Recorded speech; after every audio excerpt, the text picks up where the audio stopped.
Tansei, welcome back to Métis Minute, your source for Métis news in Region 7.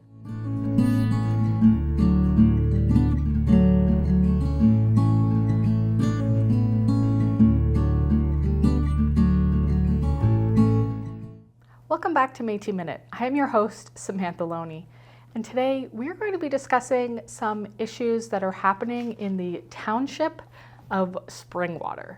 The township of Springwater is connected to the city of Barrie. We share some of the same streets like St. Vincent, Bayfield until it turns into Highway 26, and Ann Street. During a recent Springwater Township Council meeting, a development and bylaw amendment was discussed for some agricultural land on Ann Street. Welcome to this public meeting of Springwater Township Council held in compliance with Section 34 of the Planning Act to give the public an opportunity to express their views and in regard to the proposed amendment to the Township of Springwater zoning bylaw as amended. The first part of this meeting is to present the amendment. Following, the public will be given an opportunity to make an oral submission through the Zoom application or in person. Any person wishing to make an oral submission is to have had notified the township prior to 8:30 a.m. this morning and been added to the commenters list.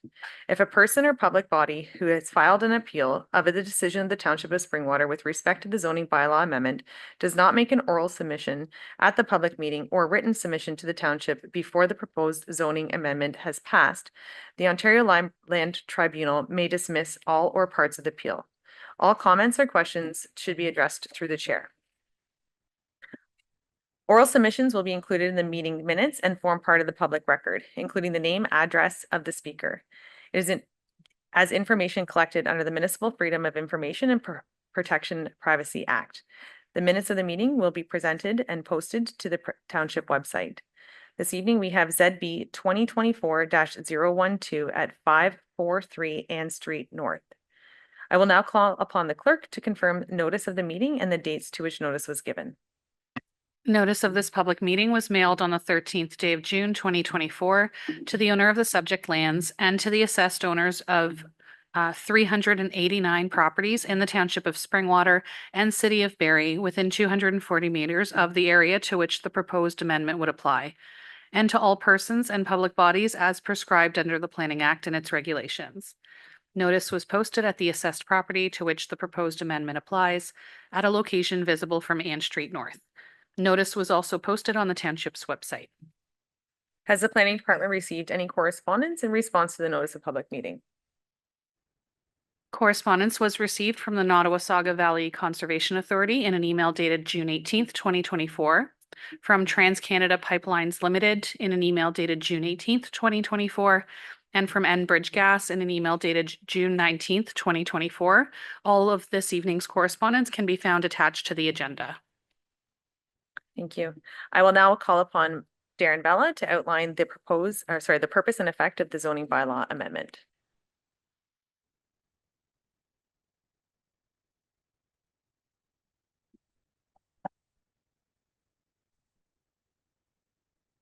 Evening, Your Worship, members of council. Thanks for the introduction. I'm here to introduce Cynthia DeFern. She is a junior planner in my office, and she's going to be making the presentation this evening. This is her first presentation in Springwater Township, so I'm here just to provide her any assistance that she may need and to answer any questions of council if any do arise. So with that, Cynthia, go ahead.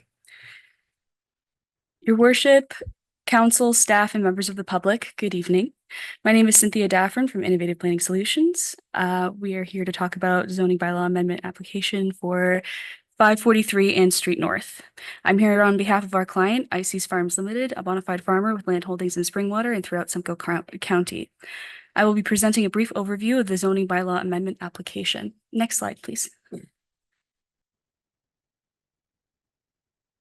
As noted, the subject property, as highlighted in yellow on this slide, is located at 543 Ann Street North, just outside of the city of Barrie. The total site is approximately 42 hectares with approximately 563 meters of frontage along Ann Street North. The lands contain one single detached dwelling and detached garage and are primarily used for agricultural crop field farming. As you can see in the image above, the property is mainly surrounded by agricultural uses and the city of Barrie to the south. Next slide, please. These maps show the current official plan designation and zoning of the subject lands. The lands are designated agricultural in the township's official plan, and the lands are currently zoned agricultural in the township's bylaw. Next slide, please. The intent of this application is to facilitate the severance of Parcel A from Parcel B as shown on this map. Parcel A is a surplus farm dwelling, while Parcel B will continue to be used for agricultural purposes. Consent application B09/24 was conditionally approved in March of 2024, which will sever Parcel A from Parcel B if the conditions required by the township are met. Condition 5 is that the Parcel B lands must be rezoned from the agricultural zone to the agricultural consolidation zone, prohibiting future residential uses. Next slide, please. To reiterate, in order to clear condition 5, Parcel B lands must be rezoned from agricultural to agricultural consolidation. This will not change the current use of the site, rather it will prevent the site from being developed further and maintain existing agricultural use long term. In addition, we ask that Parcel A be rezoned from agricultural to agricultural with special provisions to permit a new accessory building on the property. Next slide, please. The severed residential parcel must be rezoned from agricultural to agricultural with special provisions to increase the total floor area of all, to accommodate a request to increase in the total floor area of all accessory buildings. Agricultural zones have a maximum gross floor area for accessory buildings of 115 square meters. A proposed accessory building is requested with a floor area of approximately 118.5 square meters. With the existing detached garage, the total area of these buildings combined is just over 193 square meters. As a result, an additional 80 square meters of accessory floor area is requested in order to facilitate the construction of the new shed. The residential lands must be rezoned from agricultural to agricultural with special provisions. Next slide, please. Overall, the agricultural special provision zoning will not change the current residential use of the site on Parcel A. No impacts to the surrounding areas are expected, and it will increase the functionality of the site by permitting a new shed for use by the residents. Next slide, please. In conclusion, the intent of the subject application is to facilitate a zoning bylaw amendment on lands located at 543 Ann Street North, The proposed rezoning does not intend to change the current use of the lands on Parcel A or Parcel B, and it will permit the farmer to sever the associated dwelling on Parcel A while keeping the agricultural portion of the land, Parcel B, within the holdings of a bona fide farming operation. It will permit the construction of a larger accessory building or shed on the non-farm parcel, Parcel A, and it will not negatively impact the natural character of the surrounding area, and it is not an intrusion of an incompatible land use. Collectively, the proposed zoning bylaw amendment represents good planning according to both provincial and municipal policies. Next slide, please. This concludes my presentation. Thank you. Perfect. Thank you, Cynthia, for your presentation. At this time, I will now call upon our moderator to provide the number of people who have registered to ask questions or make comments regarding the application. Moderator. Yes, thank you, Mayor Coughlin. There have been no members of the public who have registered to make any oral submissions for this application. Thank you. I will now turn to members of the public to see if there are any comments or questions regarding this application. And not seeing any at this time, I can turn to members of council to see if there's any comments or questions regarding this application. Councillor Fisher? Just, I think it was fairly well explained in your presentation, but just to confirm, with these changes that you're proposing, no acreage would be taken out of agricultural production by the looks of it. No significant amounts anyway. Ms. Stafford? Through your worship to the councillor, there will be no changes in acreage from the agricultural portion. Thank you. Councillor, are there any further questions or comments on this application? Deputy Cabral? I'm sorry, I may have missed it, but what would the purpose of the accessory building be? Would it be for livestock, crop storage, chemical storage? I'm just curious on what you're going to be putting in there. Thank you. Through your worship to the councillor, as deputy mayor rather. It would be used as a shed and also to sell flowers through sort of roadside flower sales. Okay, thank you. Not seeing anything further. Thank you to all who participated in the public meeting with respect to the proposed zoning bylaw amendment and for showing an interest in this matter. Council, at this time, I will look for a mover and seconder to adjourn the public meeting. I have Councillor Garwood and Councillor Moore. At this public meeting of council held under section 34 of the Planning Act for ZB 2024-012543 Ann Street North does now adjourn at 6:46 p.m. All those in favor? And that has carried. Thank you very much.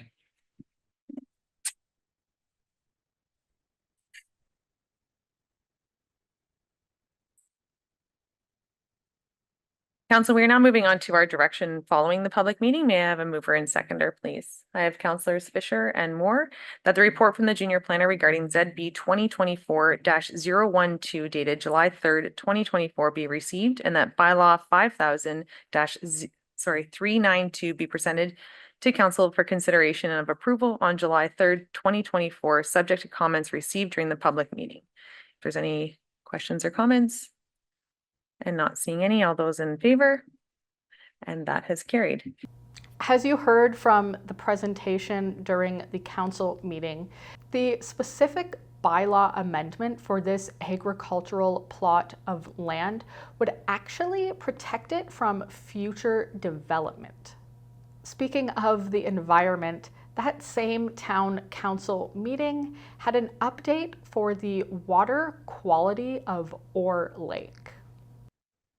Thank you, Your Worship, Deputy Mayor, Council, staff, and guests tonight. Thank you for the opportunity to speak about water quality, an update on water quality in Orr Lake. And I've brought one of our brilliant interns who's leaving us soon, Sarah Song, with me to make sure she'll kick me under the table if I'm getting off track or possibly not sticking to the science, because this isn't, as you might know, my normal approach to all of you. So shocking, I won't be asking you for money tonight. Next slide, please. So Orr Lake's an important part of Springwater. I think you all know that. It's a shallow warm water lake fed mainly by surface water and some groundwater and is the main headwaters of the Wye River. It's been experiencing lake health issues, including a now established invasive zebra mussel population and a significant toxic blue-green algae bloom in 2023. Next slide, please. The area surrounding and draining into Orr Lake, which is known as the watershed. The land use is a mix of residential, agricultural, forest with a golf course and provincial highway on the northeast end and mostly undeveloped southwest shoreline. The maximum depth is about 3 meters and the fetch or the longest distance across the lake is 2.47 kilometers. Next slide, please.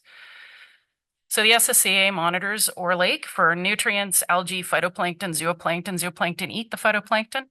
Water clarity, dissolved oxygen, a number of other parameters. And it's a mix of these parameters that help us understand the health of the lake. We do this on a 5-year rotation, which is currently under review. Next slide, please. This slide just shows you the sampling stations. You can see the red dots are sampling stations. So there's one at the center, the deepest point of the lake, and then some of the rivers, select rivers that are providing inputs to the lake. Next slide, please. So lake health is complex. Like I mentioned, Orr Lake is a warmer lake, so warm temperatures favor certain fish species as well as blue-green algae growth. Dissolved oxygen does drop under ice. We do some winter sampling as well. And low dissolved oxygen is not good for fish and can promote the release of phosphorus. And phosphorus is a nutrient that feeds plants and algae. Next slide, please. Like many Ontario lakes, we're also seeing a steady increase in sodium and chloride, so salt, in our lake, and something we see especially in urbanizing areas near roadways.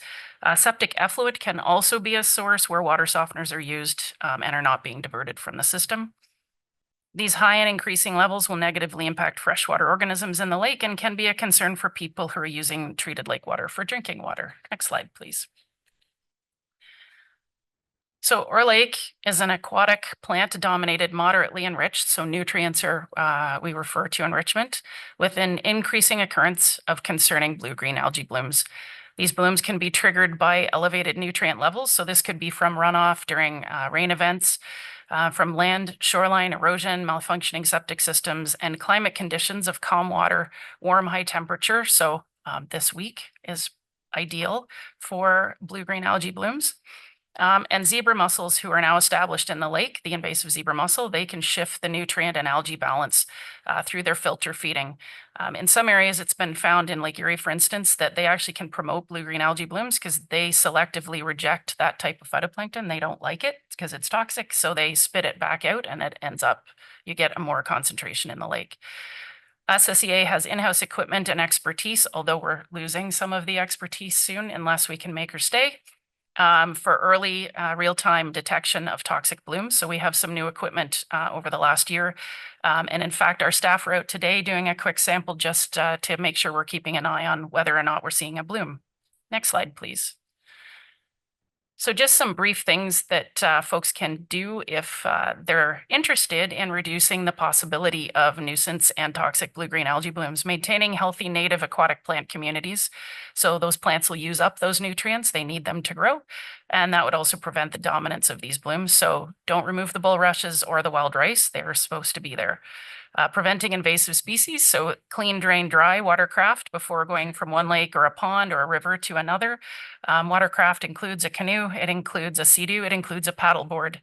All activities on the land around the lake impact the lake. So the more the land is hardened, the more the runoff there will be. So extra attention is needed to reduce nutrients and other contaminants from getting into the lake.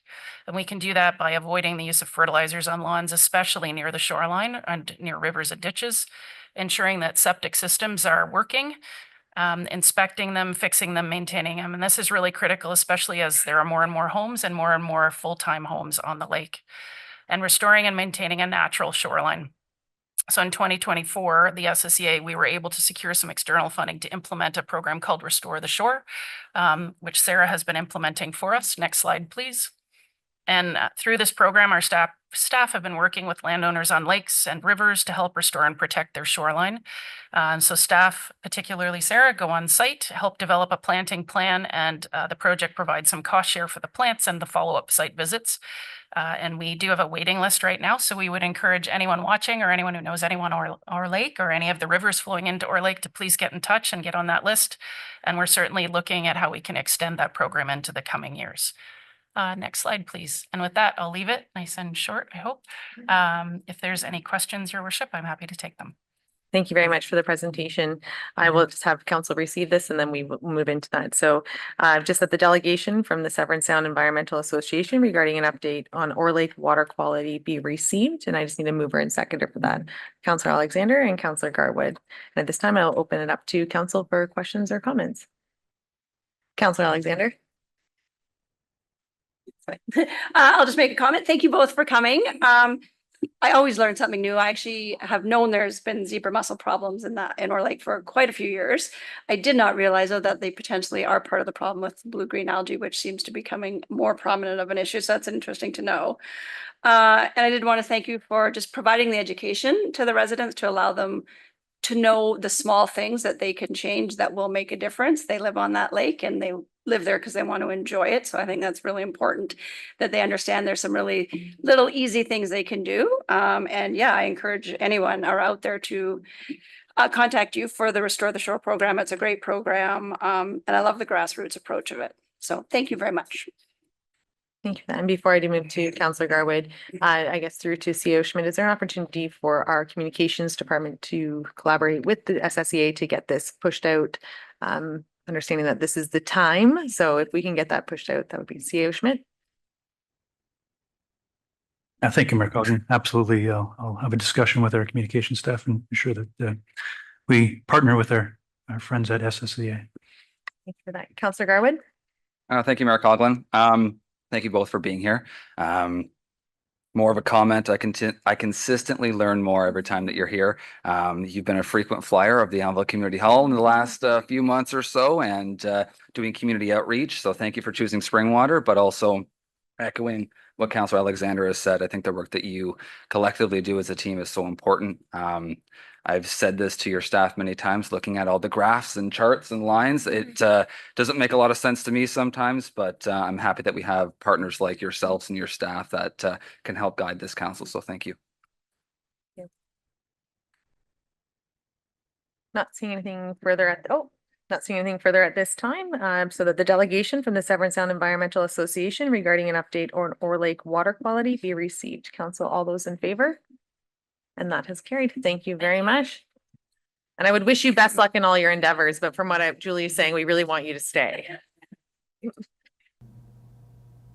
As you have seen from the last two updates from Springwater Town Council, Springwater is home to a lot of untouched land. Since that land is untouched, Springwater's population is quite small, and some of these citizens who live in the township are farther away and isolated from everyday services that you and I might have within city limits. That is why the Springwater Town Council heard a presentation for a proposed community hub within the township and a medical hub as well. Members of council, figured I'd come up here into the kill zone. If the CAO is brave enough to do it, I can do it too. Wanted to say thanks for allowing me to present for a couple of consecutive meetings. And it's nice to know I haven't worn out my welcome yet. This presentation speaks to one of the larger undertakings this community will experience, and it's a project that leaves an important and very long-term legacy. It's perfectly understandable that the decisions you faced and will face are daunting. This presentation, the report you've received, and the recommendation provided by staff are all designed to help build confidence in knowing that we're working towards a destination, while at the same time ensuring that council has sufficient and appropriate opportunities to review progress through the project lifespan. We also need you to make important decisions that will be required for us to succeed collectively. Next slide, please. First of all, a little bit of background that you're probably already very well aware of. Since acquiring the 20-hectare site in 2018, the township has been seeking to construct a community hub that would offer a broad array of services that supports all of Springwater. Access to the Highway 26 Bayfield corridor, as well as the current increasing density of Midhurst and Snow Valley areas of Springwater, make the site desirable and strategically located with respect to such influences as commercial integration and impacts, future transit access, active transportation opportunities, and the preservation of green space in an increasingly urbanized environment. All considerations of the community have acknowledged that the hub is an expansion of Springwater's recreation capacity and is not a replacement of current assets. Next slide, please. Given that the investment that is required for this 50 to 100-year community legacy, it's imperative that a conscientious process is followed. This will make sure that the current and future needs are identified through a database approach that involves comprehensive public engagement and research, that the future growth of the community is considered in the long-range plans for this facility, that carefully developed business plans identify both risks and opportunities for good decision-making by council at every opportunity. Next slide, please. Stage gating is a way to ensure that we, the council, the public, and staff are all moving forward collectively and conscientiously towards a well-understood end goal. There's no way to see that destination at the outset. Each stage along the project path will yield more insight, and all of these are opportunities for conscientious decisions by council. The work has been started. However, stage gating provides a pathway for all of us to understand and utilize. Ultimately, the goal is to arrive at an outcome that is well-informed and does our very best to meet the broadest array of needs for the community at large, now and in the future. A stage-gated process does this by breaking the project down into distinct stages, arranged in the appropriate order that will provide the right information for council to use in its decisions at the right time. The community hub is a large and complex concept, and as mentioned earlier, one of the most significant investments that Springwater will make. It's important to provide milestones that are a collection of information and outcomes gathered to that point to support you as council and ensure that the community is aware of the project's progress. as well as opportunities for their input into that process. In a stage-gated format, you are provided with all that the previous stage has yielded in terms of developed information. This allows you to collectively determine one of three directions. Whether we continue to the next stage, knowing what the costs and expected outcomes can be, whether the project needs modification in the next stage to adapt to the information that was acquired in the previous stage, or whether it's time to stop the project altogether, which can possibly not be due to the project itself, but due to environmental influences, a COVID type event or something, which has happened in the past several years. Next slide, please. This makes it really hard for me to read. This is very small type. So this is a graphic snapshot of the process that is subject to refinement with the onboarding of a consultant firm that has deeper expertise in this scope of project management. You'll note that stage one is the Weston project that provides visioning and some high-level master planning of the site. Well, staff are working through the finalization of that Weston project draft report in order to present to council later in the summer. In the interest of expediting and clarifying how we move forward, we thought it appropriate to recommend council's approval of a stage-gated method and continue with our forward momentum. As mentioned earlier, council will have control over each gate in the process. So in terms of expense, the only stage we're looking at tonight is stage two. Stage two will include such elements as a functional programming study. And this is a functional program describes requirements in which a building must satisfy in order to support and enhance the purpose for which it's built. The study works to answer the following questions. What is the nature and scope of all of the facility parameters? What are the data-informed client needs? And what opportunities exist within this scope? In simple terms, it's how will this facility function to serve the needs of the stakeholders? Another element of phase two is architectural massing for fit and form. So this uses massing, which is effectively a blocking process, some of which will come from the Weston project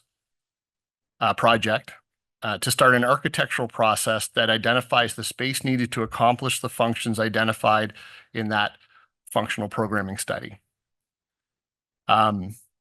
It'll also identify some of the architectural built form that the facility might take, and that's actually a really exciting part of the process because that's when you actually start to see what it might look like. It also offers the opportunity to comment on what you see and adapt as we go. So you'll see this piece of information by the end of that step and have the opportunity to comment, agree, disagree. It provides a traction point. Stage two will also include a business case for both operating and capital expenses, including a Class D capital cost estimate. This is the first test of feasibility from which we expect lots of questions to come from council and the public, which will also help us to determine the next steps. And in order to achieve this next level of detail by the end of stage two, there will be further stakeholder consultation and third-party discussions, which will include well-promoted and broadcast public open houses for soundboarding and feedback around theories and concept plans, workshops with such third parties as minor sports, adult organizations, group representative of the older adult sector, potential partner organizations, and more. Staff are seeking to begin developing a funding plan framework.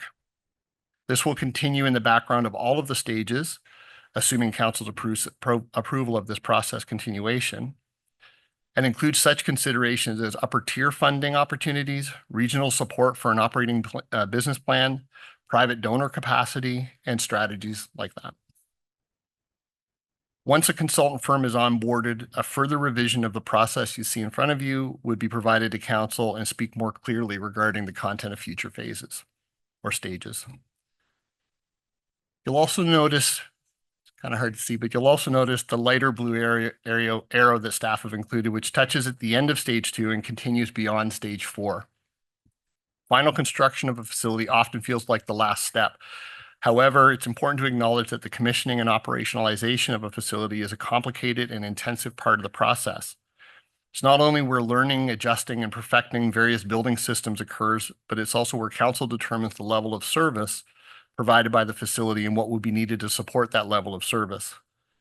As this is of key interest throughout the project process, we've included it in the background of all of the phases to final construction. Next slide, please. Council had previously asked about the capacity of the township to fund a project of the scale of the community hub. The staff report that you have in front of you details this capacity very well.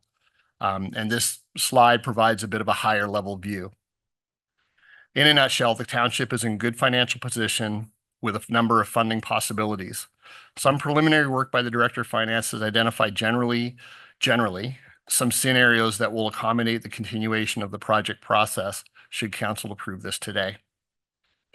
As the development of the community hub proceeds, the gating or council decision points will continue to provide opportunities to refine council's awareness and understanding, as well as our available array of financial options. Next slide. So this report to council includes or indicates staff's recommendation to proceed to acquiring professional support for the development process via a group purchasing organization or a GPO. Staff are recommending this approach to help ensure highly qualified candidates are considered to meet the complexity and scope of this development process. Staff further recommend that the candidate is acquired to support the development process to completion, in other words, through all stages. The pricing of each stage will be presented to council at their prescribed decision point for transparency and awareness.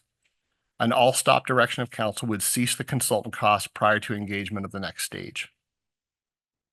Further supporting information is included in the staff report, but generally, we have acknowledged that the advantages of a GPO include timeliness, access to a broader set of qualifications and expertise, the pre-qualification of vendors through competitive processes, and support that can be implemented throughout the duration of the hub project. Last slide. So I hope this presentation was helpful toward building confidence in seeing a destination that includes a facility that meets current public expectation, is future ready, and has been guided by a conscientious council representing their constituents well. And I'm happy to have any questions. Thank you, Director Culver. At this time, I'm going to ask council to have a mover and seconder with the resolution. I have councillors Thompson and Deputy Cabral.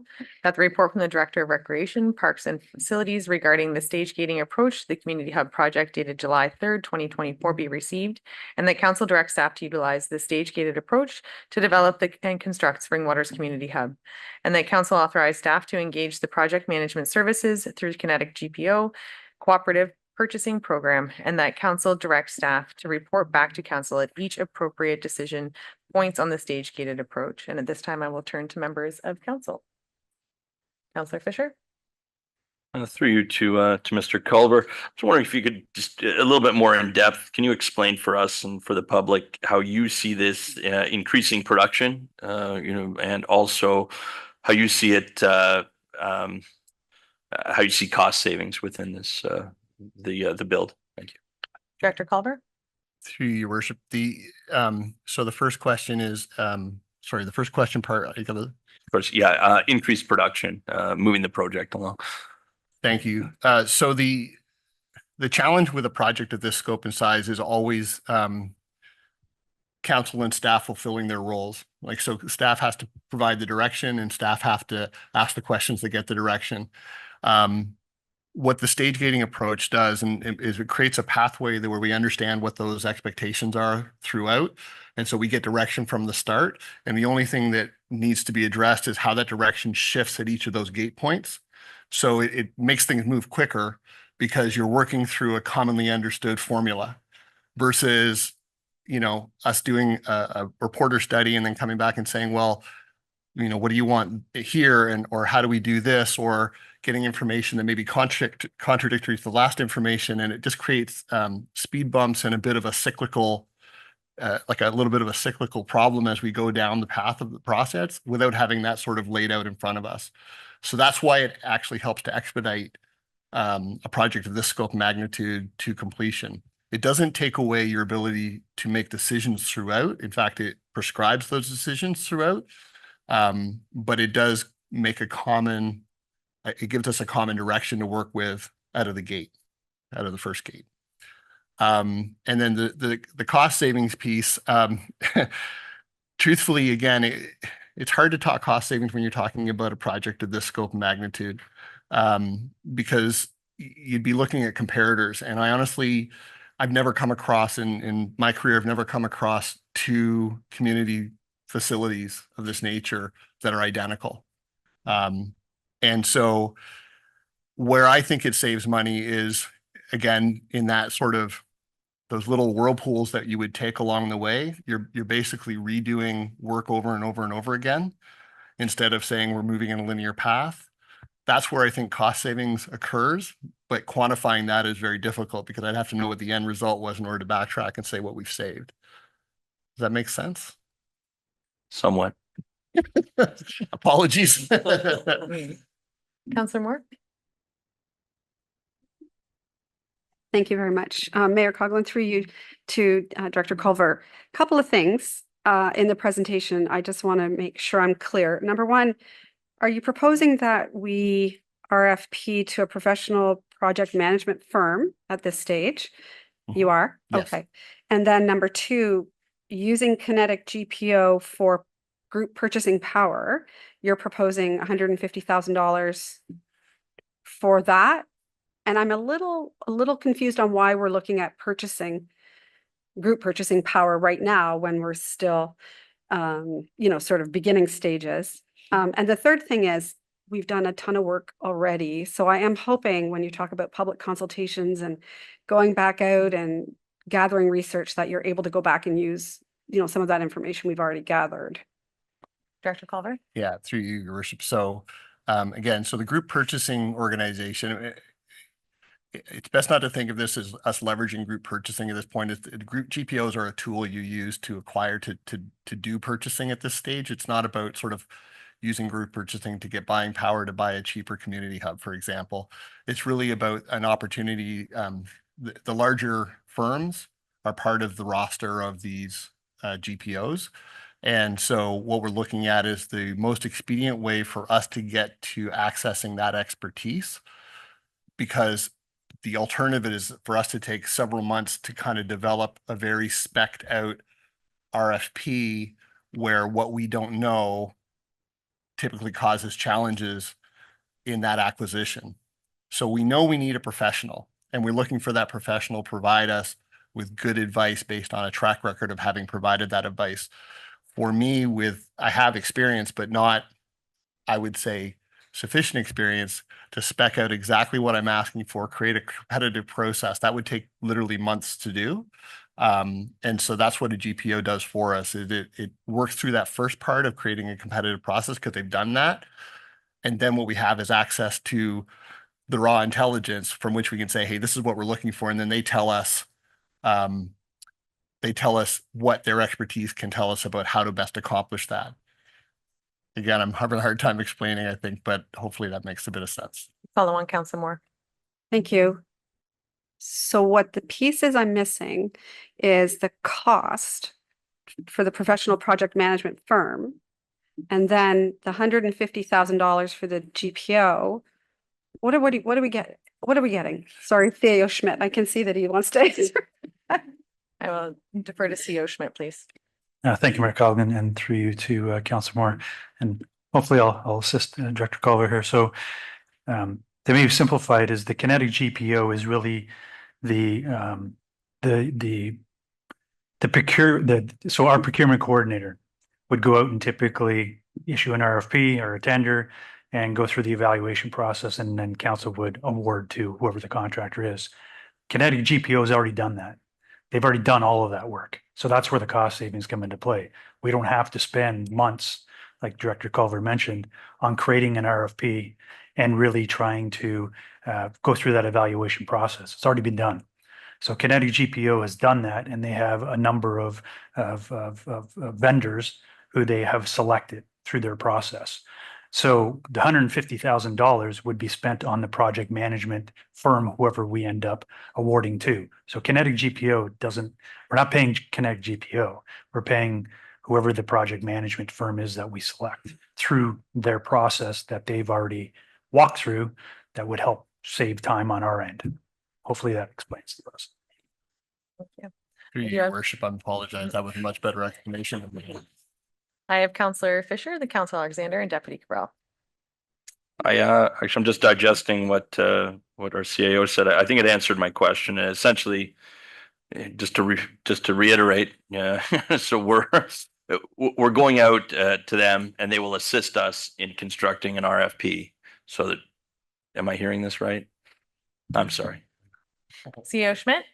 Thank you, Mayor Coggan, through you, Councillor Fisher. So they've already created and drafted the RFP and essentially have shortlisted a number of vendors, preferred vendors, if you will, that essentially by moving in this direction allows us to save that time and effort. And we just go and we select one of those vendors. So they've already done that work for us, which would typically could take 3, 4, 5 months.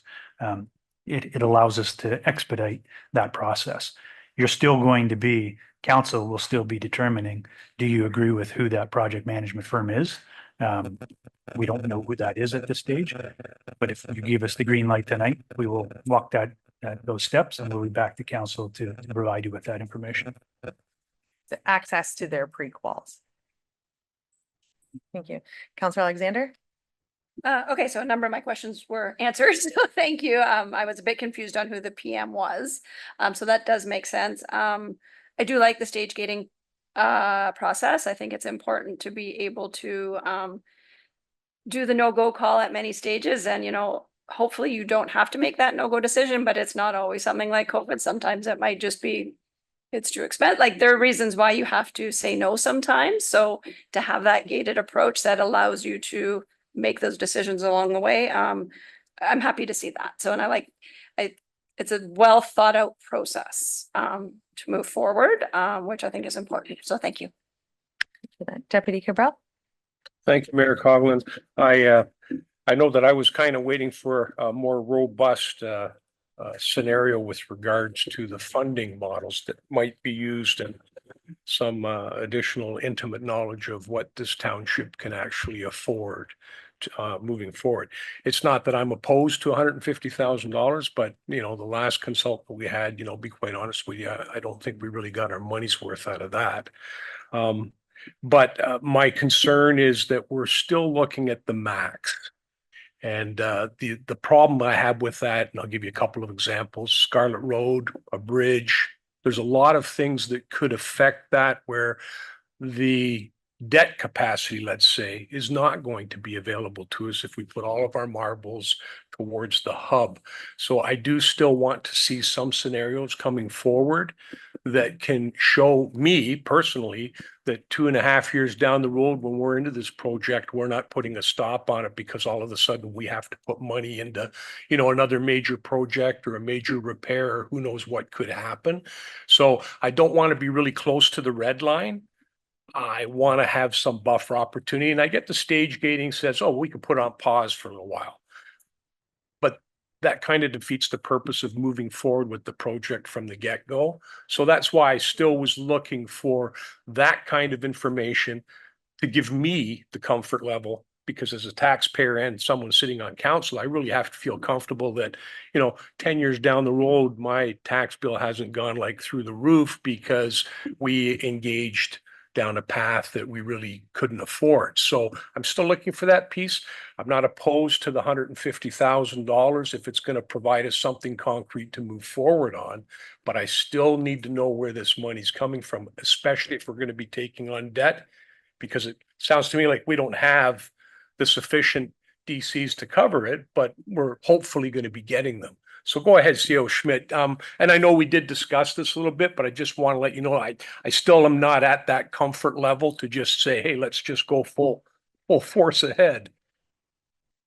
I have CEO Schmidt, then I did see that Director Culver also had comment. Yeah, I'll defer to CEO Schmidt, but I do have a comment after as well. Yeah. The only thing I'll say, because I think you're probably going to explain the debt capacity, which is beyond me. That's his job and the treasurer's. But I think your concern is actually the point of the stage gating process, because as we sit right now, there have been a lot of theories thrown around about what we should do, and there's been even directions sort of suggested about what we should do, but we don't have enough information to be able to build exactly what you're asking for. So each step allows us to build that information. So by the time we get to the next gate, $150,000 later, let's say, you now have a much clearer picture of what that future potential looks like, whether it's debt or DCs or private funding, if we've been able to cover some of that ground, or upper tier funding, if we've been able to cover some of that ground. That's sort of those are the answers we're looking to seek through this process, so that at each gate you have something that makes you more and more and more comfortable. The goal is not to leave you where you are today at stage 5. By stage 5, you should have been very, very comfortable all the way through. Well, the body of council should have been very, very comfortable all the way through. And sorry. CEO Schmidt? Thank you, Mayor Coughlin, and through you to Deputy Cabral. So I think I understand your concerns, Deputy Mayor Cabral, and further Director Culver's comments. What I would suggest is that the township will be, or staff will be bringing forward an option for council's consideration during the 2025 budget to actually update our long-range financial plan, which includes not only this project, but all projects that are on the table for the next 10 years, I would suspect. And through that process, hopefully it'll give you more of a comfort level as to how does this project fit in with all the other projects that are geared or slated to move forward in the next 10 years for the municipality. So we are due for an update to our long-range financial plan. It was last completed in 2020.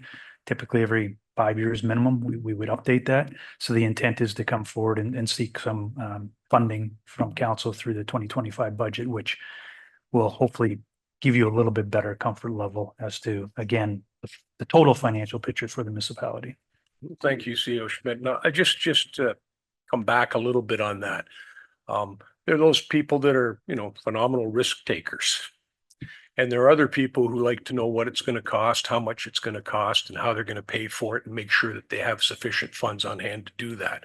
And I guess I fit into that category, but I'll tell you, there's a lot of other taxpayers in Springwater Township that fit into that same boat. Want to have the hub, but I want to feel comfortable, and also for the taxpayers that they're going to get what they want. And although the staging sounds wonderful, what you end up really doing in some cases is you're committing yourself at different stages. And there's going to come a point where you're in it, whether you want to be or not. You're going to have to finish it up, or you're going to have something that's just a total waste of money and a total waste of time. And that would be my fear, I guess. So to CEO Schmidt's point, if that can happen, and so that we can let the residents know that, hey, listen, not only can we build this, but we can afford to build it. And that is my key concern. We do hear certain projects in other municipalities that go completely off the rails, and I just want to put my faith and trust in our staff and everybody who's involved that we're going to move forward with this in a really good way. Thank you. Director Culver? Yeah, thank you. Through you, Your Worship. We're on the same page in terms of your concern. That's obviously staff's concern as well, because as CEO Schmidt has alluded to, there's a lot going on in this community, especially over the next 10 to 20 years.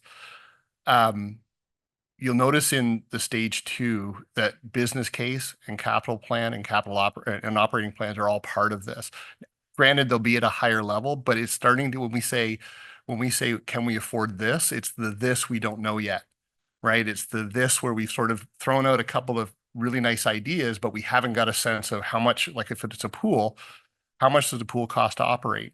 How much, how big is the pool going to be? What are the opportunities if it's a 50-meter pool or a 25-meter pool? How many lanes should it have? Should it have a therapy pool, a warm water pool for older adult activity or therapeutic uses?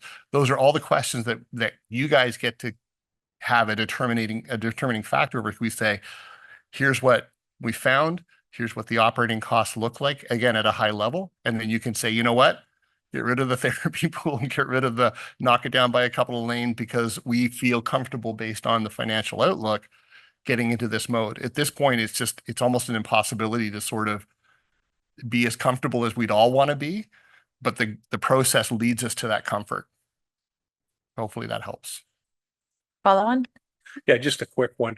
I guess too, because this council has been part of a process that kind of tried to walk us down that path on what it was going to look like and what we were going to be envisioning, and some of the things that you spoke about in respect of the aquatics piece.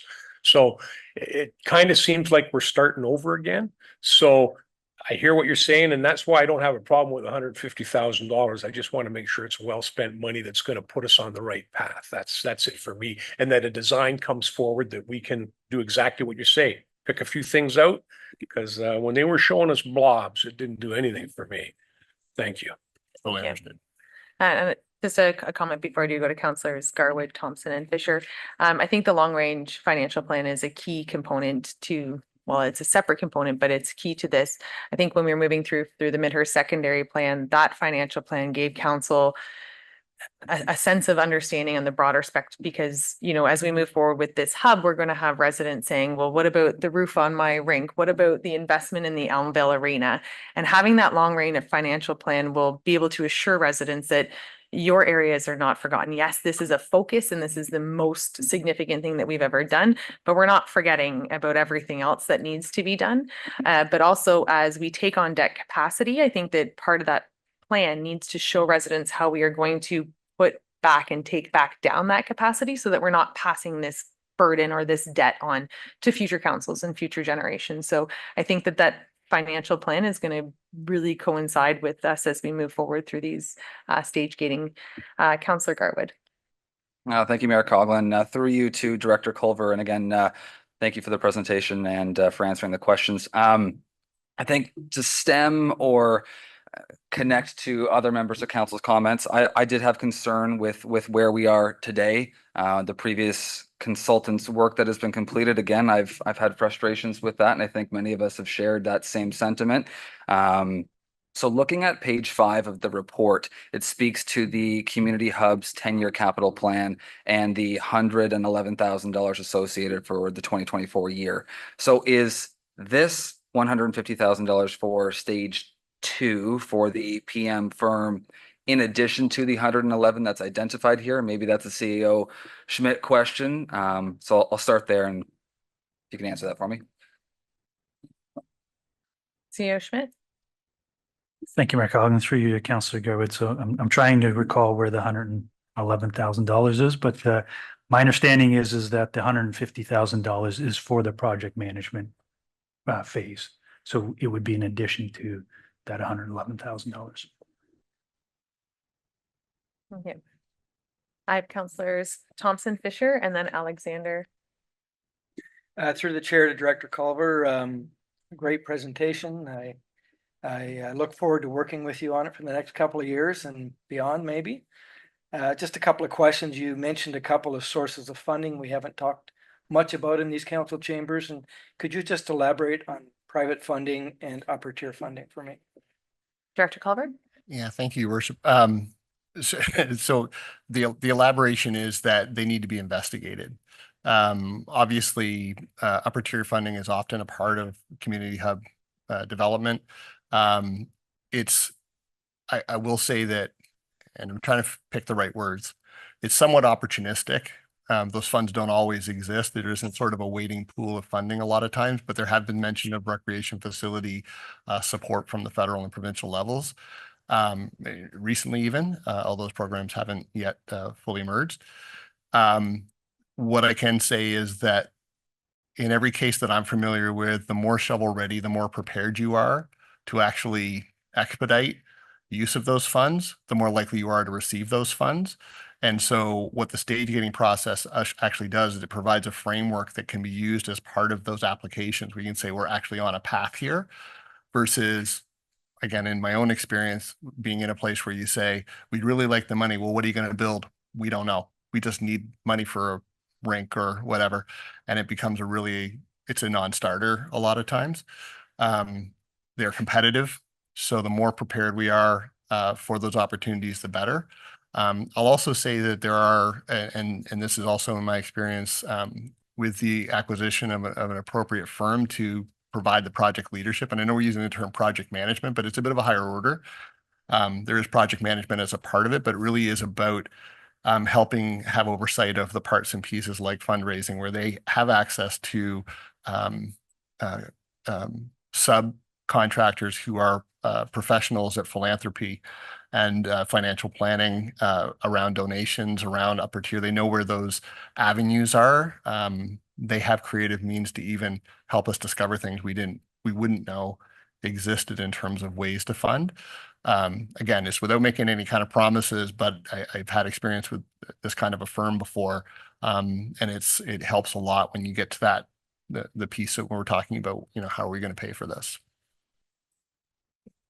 I have Councilors Fisher, Alexander, and then Moore.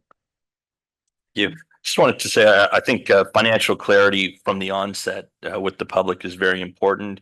As this project is dragged on, I don't know how other councillors and mayor and deputy mayor, if they've been speaking to people, but I've noticed enthusiasm is maybe turning into almost frustration or questioning of the project. How much will it cost? Why is it really not taking off? What were those blobs I saw on the screen, right? So, I certainly believe in the project, but I definitely, I can speak for myself, but also the constituents I represent. They really do want to see like a price tag on this and how we're moving ahead with it. And I can tell you from my ward, major projects, we talked about them and talked about our debt capacity.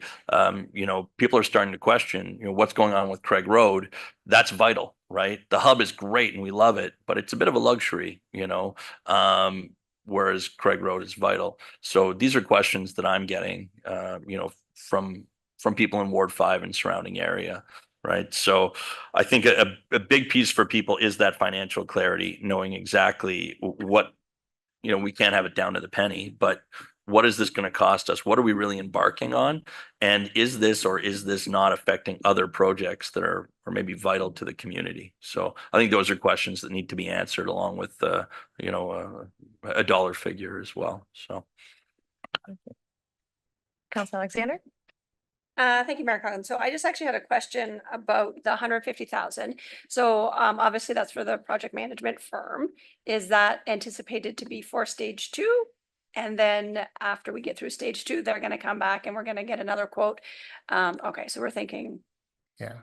Yes, if you're going to just elaborate a bit on that, thank you. Director Culver, thank you. Yeah. So through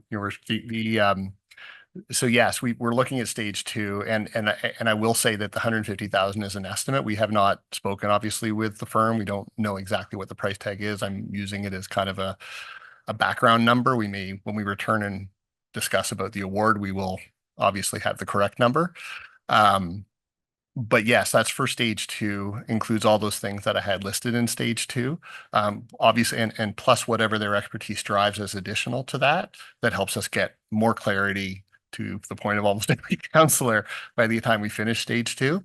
And then yes, prior to embarking upon stage 3, which is a significant, that's the next significant debt. And this goes a bit to the deputy mayor's comment. When you get to detailed design, you're talking about a percentage of the overall build cost, which when we know sort of in the neighborhood of what we're talking about, there's no percentage that isn't a lot of money. So that gets to be a very, very significant decision point. But yes, that would be a separate consideration by council in terms of that expense for stage 2. It's not the 150 doesn't cover all 5 stages, but also we're not committed beyond the stage we're on. So that again, we can be efficient and make good decisions. Thank you. Councilor Moore? Through you, Mayor Coughlin, to Director Culver. Just a question about the the management firm, the project management firm. Is there a space or a stage in which you see an owner's representative being a part and parcel of the team? And I know CAO Schmidt and I have talked about this before, where you have large projects and you hire an owner's representative where they only look out for, say, the township's best interests and protect the township's best interests. And of course, the project management firm is going to just focus on the project and do a good job with the project, but not necessarily look out for the township's best interests. So is that something you see at a certain stage being hired, or do you think this firm can offer that as well? Yeah. Director Clark? Thank you, Mayor. Not to be contradictory, but that's exactly why I'd be hiring this firm. The firm is our representative. They have the expertise in order to ask the appropriate questions, to give the appropriate direction, to not accept what isn't reasonable from their subs in terms of helping us get to where we need to go. They work for us. and they are us in this project as far as my experience has been. They are not a third party. They are us for the duration of the project. So we will have multiple connection points into the staff part of the organization, and there will be multiple opportunities where we're presenting to the council for the decisions that move the project forward or not. But I don't see the need for an additional party. I feel like the way this system has worked in my experience, that's exactly what the firm is. They are the township's representative. Follow on? Thank you. So and that could be perfectly fair. I just know that it was presented to us that the project management firm is often just preoccupied with building the project, and they're very, very busy with all of the trades and all of the ins and outs of the daily, that they don't have time always to be looking out strictly for the township and where the township lies, making sure the township's budget is in check, things like that. So, but we will see the RFP anyway when it comes forward and what the scope for them would look like. So, well, I'll be able to see that that's all incorporated. So. Yeah, and through your worship, I think what you're talking about is contract administration, and that is actually a part of their work as well. So they will have our budget as dictated by council, as council gives the boundaries, and that's their objective. They don't work outside of that. Because there's like when we get to the part where we're actually constructing, that's a different skill set. It's not the same as the stage 2 skill set. That's why we have a firm, because they will employ different skill sets in order to manage the trades, manage all that, but within the oversight of a budget prescribed by council. So I don't have the same concern you have, but I'm happy to work with you on helping you get that comfort. Deputy Correll? Thank you, Mayor Coughlin, through you to Director Culver. I guess I just want a bit of clarity here, because I understand the procurement piece going to this kinetic outfit that already has these pre-approved firms and whatnot. But when you're talking about the project management and a firm, are you talking about a single source, or are you talking about an RFP for the project management piece that would go out to anybody who wanted to provide that service to us? That's kind of where I'm sitting here, and I can kind of, listening to what Councillor Moore is saying, I'm starting to question whether or not we're talking about a single source for the project management piece, or is that the RFP to bring a project management firm on board? Or are we talking about a particular firm right now? Director Culver? So we're talking about so Kinetic replaces the RFP. So we would not be going to open market. We would be going to Kinetic, who's already done those processes. So they have asked for competitive bids.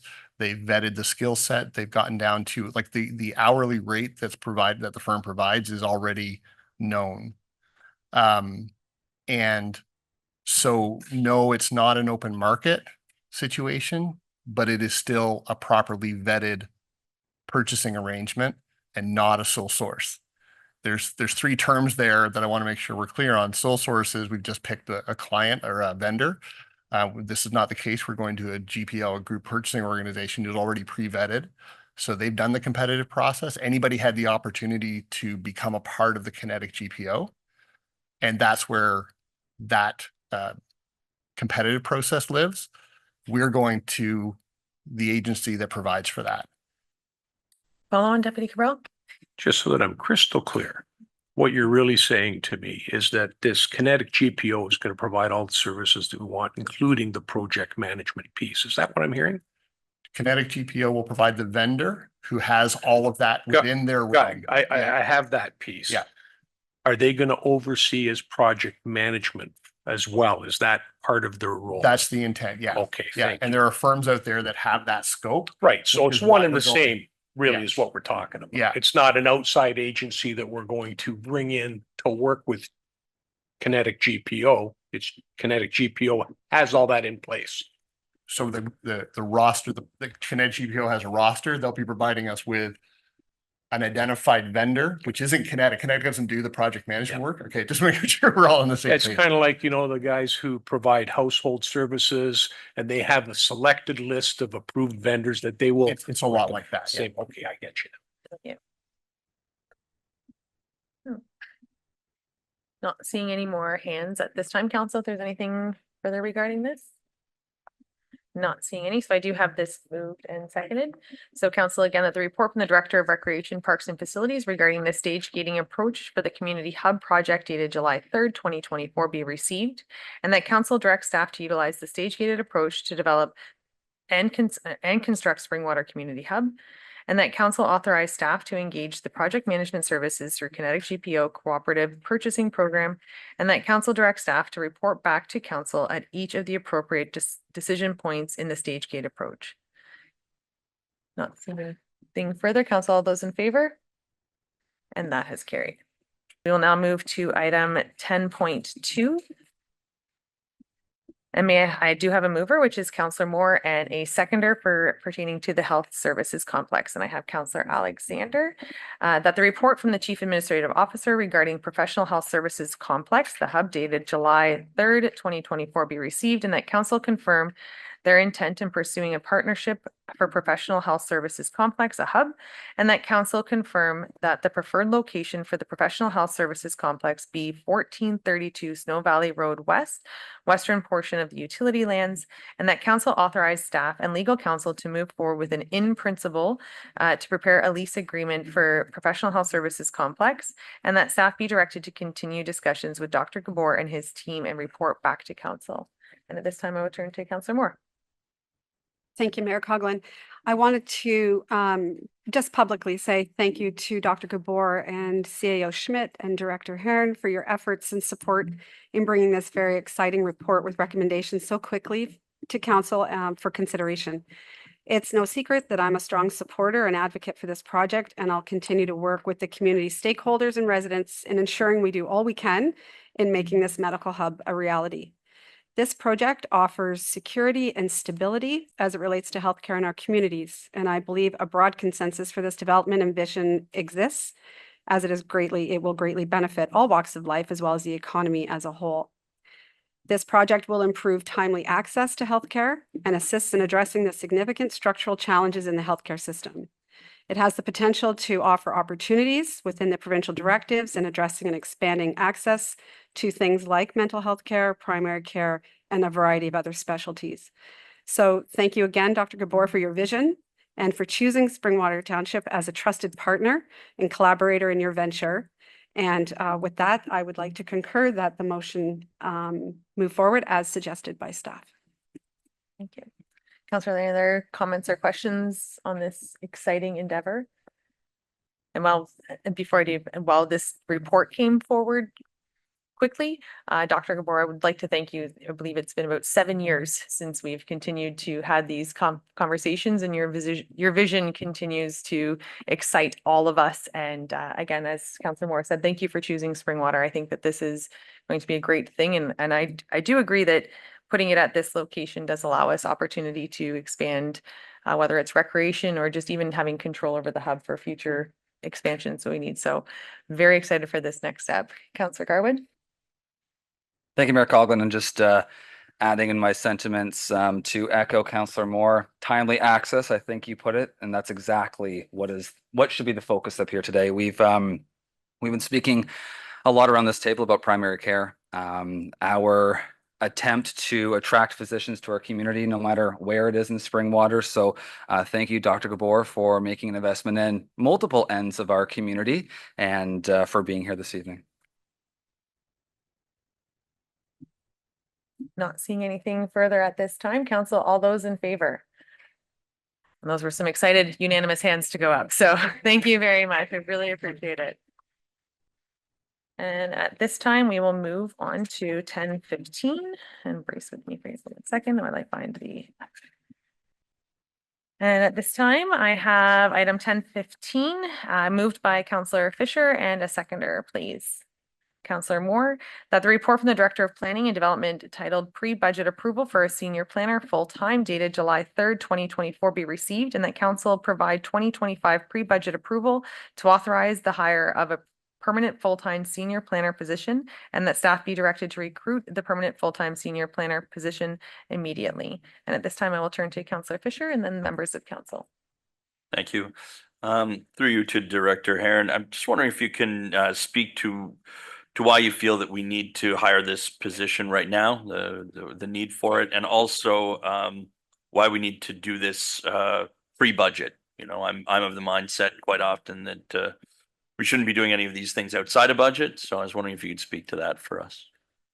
Director Heron. Thank you, Your Worship, and good evening, Council. I did give that question serious consideration. I've been here for 5 months, less 2 days, and I've spent that time being observant and learning the processes of the planning department, the processes of the township. And what I've seen is that this municipality will be experiencing a significant amount of growth in the future. And we heard Director Culver mention that in his presentation as well. So I thought, okay, well, in my job description, it says that I'm responsible for strategic initiatives in terms of making the planning department function and coming up with policies and giving advice to council and guidance there. So I thought, well, I need to understand the capacity of our department to do that. So in the report, you'll see that I've drafted a lot of these reports over my career, and this one has more justification than I've ever come across for an immediacy of filling a position. And I am typically highly respectful of the budget process because there are more than one single need when council looks at budget. But I realized that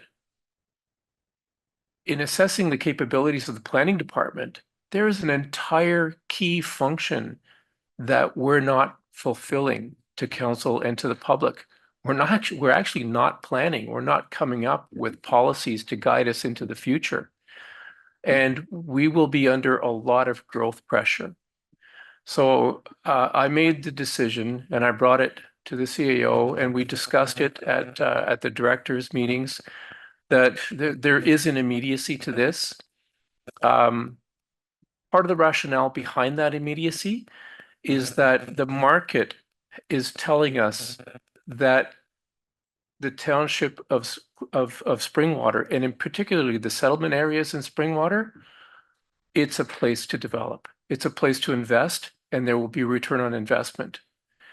What I've seen in my observations is that we've been reliant on the Midhurst secondary plan, and that was driven by lawyers and developers. And the product is basically single detached units. It is a bedroom community that we have been going along with. This is an opportunity for the township to take control of its own future and to create complete community. So to do that, the department actually needs those hours.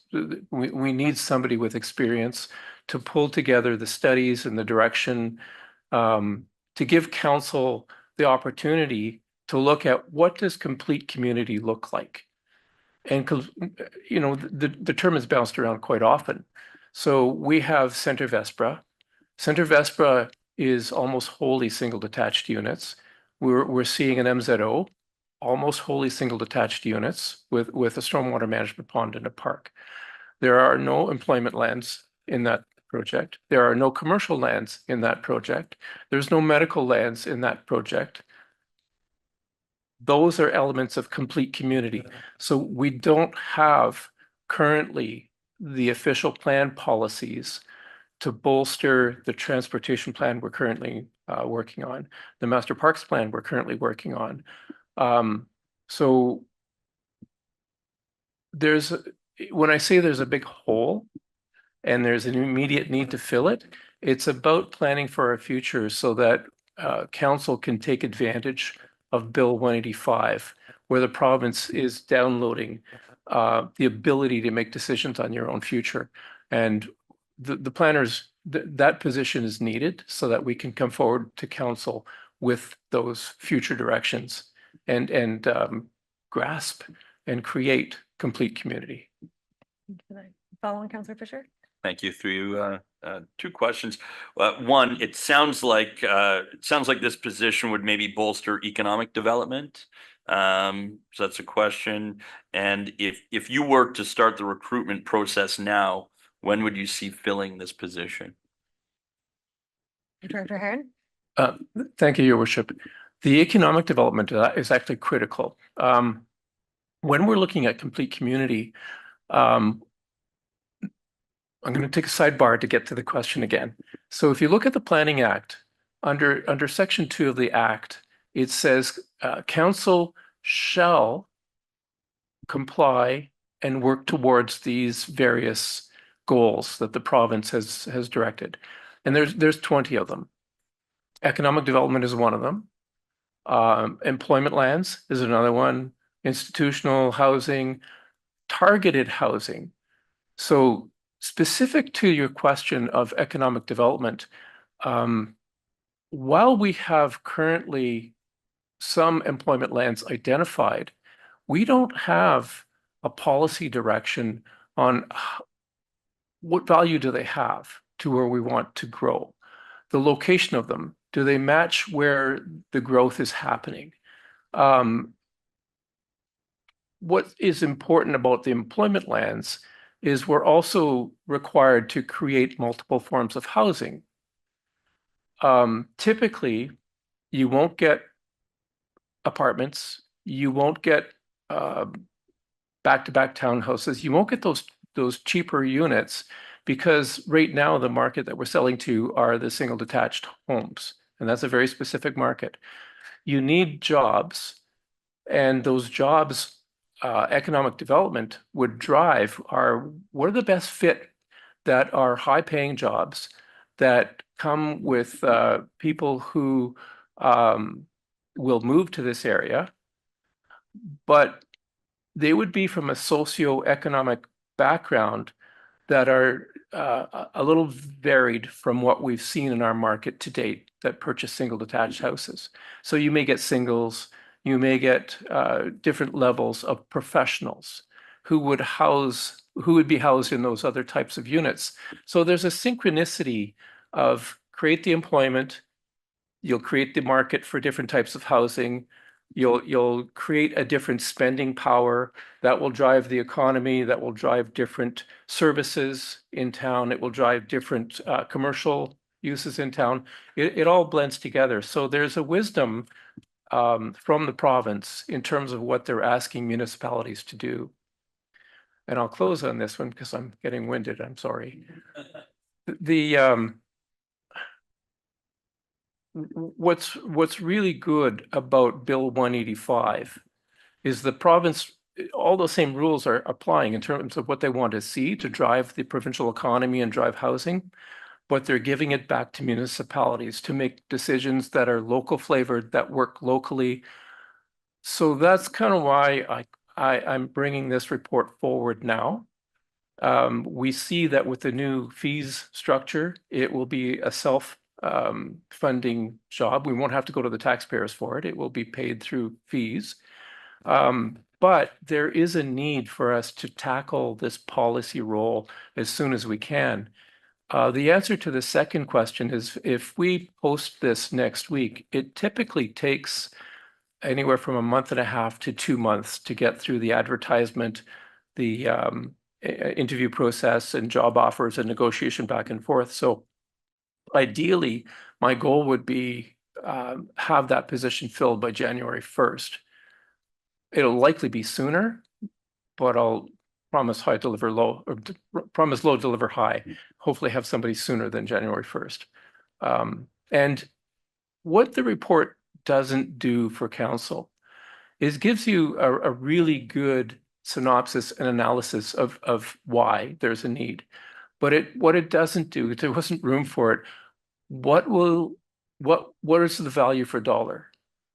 So immediately that person would finish the current official plan that we have because we haven't finished it yet and we haven't had time to do it. We need a zoning bylaw to match the new official plan. We need to come up with a housing strategy because the province, not only do they want a strategy, they want housing targets. They want rental housing targets. We'd have to start a new official plan and to take advantage of Bill 185, which allows us to streamline when and where development would occur. And that would tag along beautifully with the master plan on water and wastewater servicing that we're currently working on. So there's a whole dovetailing of where we're at today that with this position, I can make it work right away and start getting returns to council almost immediately. But policy takes a little longer than implementation, but it's right there in front of us. So that's my rationale for bringing it forward now instead of waiting for 3 months. I tell my staff that this is an incredible place to work. You are going to get the experience of a lifetime when it comes to being a planner. So we'd just like to add one more person in there to enjoy that. Thank you. And I will go to Councillor Fisher for one last and then to Councillor Alexander. Sorry, guys, I keep asking questions. Just through you to Director Heron. You mentioned the fee structure and how that would essentially compensate for the position. I wonder if you could explain that to council and the public. Thank you. Thank you. And through your worship, the council. I worked with multiple departments and the treasurer on this one, and the treasurer helped me out to understand this. With the new fee structure, it will increase the planning department fees. The expected revenue is $150,000 per year based on application fees. The fees, the number of applications are going up, steadily rising. The position itself, the cost for the position for wages and benefits is about $150,000. So in that way, council having recently adopted the new fee structure, it also paves the way for the payment or costing for this new position that's being requested. Thank you. Councillor Alexander. There we go. Okay, thank you, Mayor Garland.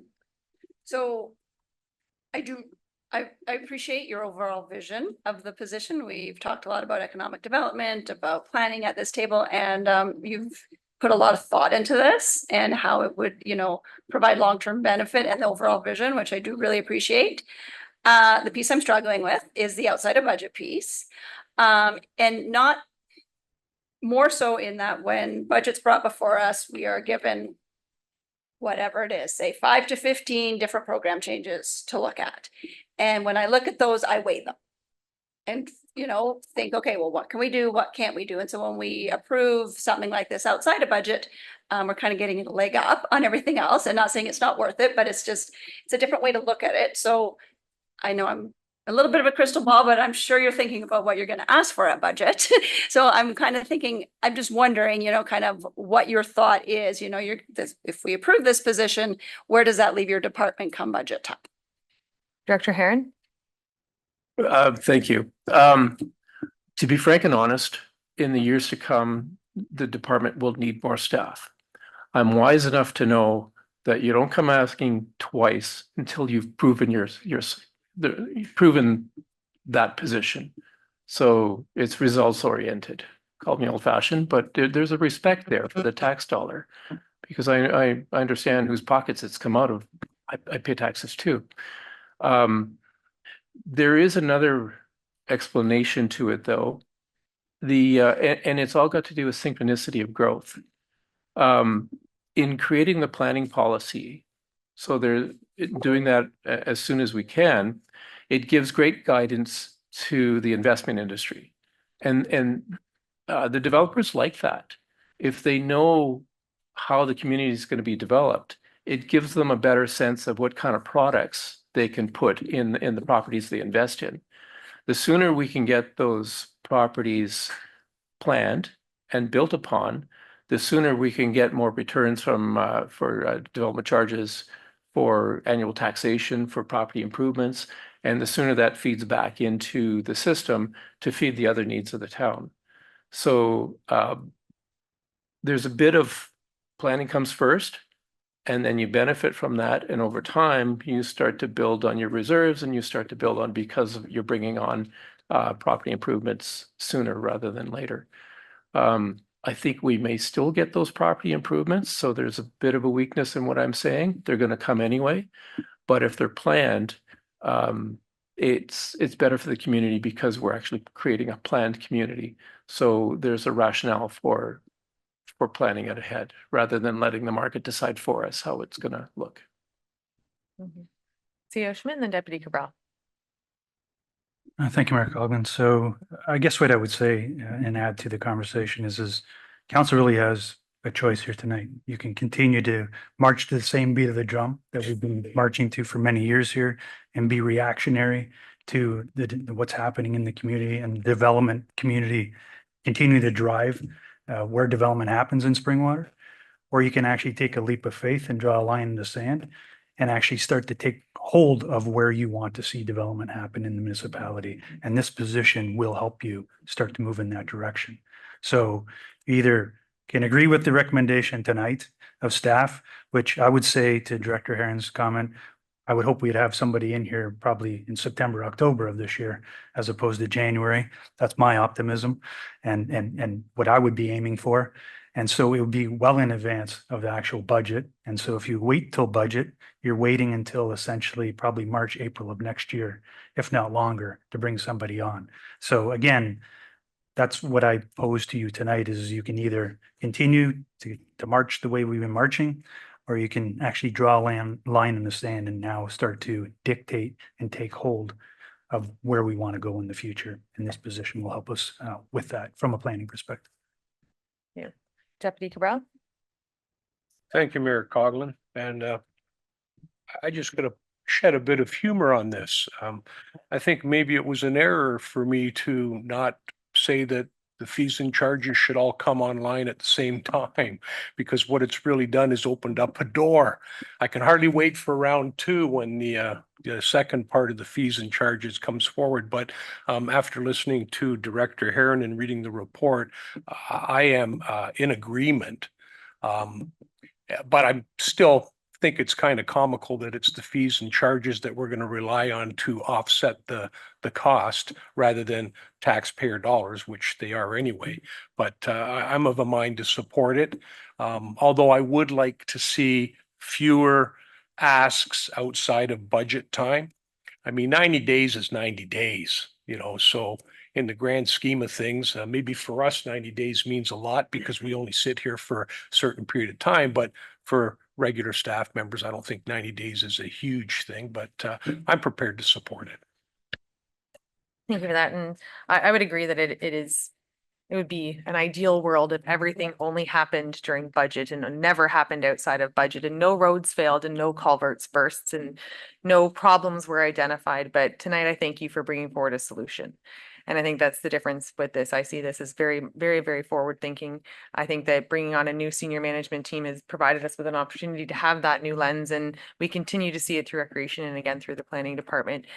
So I fully support this. I think that everybody knows everything during budget would be great, but we are in a customer service world that is ever changing, and we need to adapt and react. And this one actually puts us in more of a proactive seat. So thank you for that. I think that residents from all across and not just the developers, but planning, not as much as finance. And I saw Mr. Director Bedard there, but every department within the municipality is intertwined. And when one department is over capacity, it slows down all progress. So I think that right sizing all of our departments is steps that we're going to be taking. And I do thank you for bringing this forward. I know that it's often nerve-wracking outside of budget, even during budget, but more so outside of budget. So thank you for the presentation. And I don't know who that is.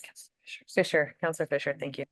Just along the lines of the same sentiments. I pulled this because actually thought I wouldn't vote for it or support it, but I think you really justified it very well. I don't, my one struggle was that it was outside of budget, and I don't like it to be precedent setting, but I fully agree that to have that person in the position benefiting us. I also like the fact that it focuses on economic development, and I actually think that developing those areas can be good for us, and I think there's some real vision behind it. So you're a hell of a salesman, and you know, so you know, so so I'm in support of it. So you're converted. And before I turn to anybody else, maybe we'll just go to the vote on that note. But Councillor, if there's anything further on this, I do have it moved by Councillor Fisher and seconded by Councillor Moore. Yeah. Seeing anything else? All those in favor? And that has carried. Merci for watching. We hope we were able to give you a little bit of insight into some issues that are concerning Springwater Township. Merci for watching, and we'll see you down the river.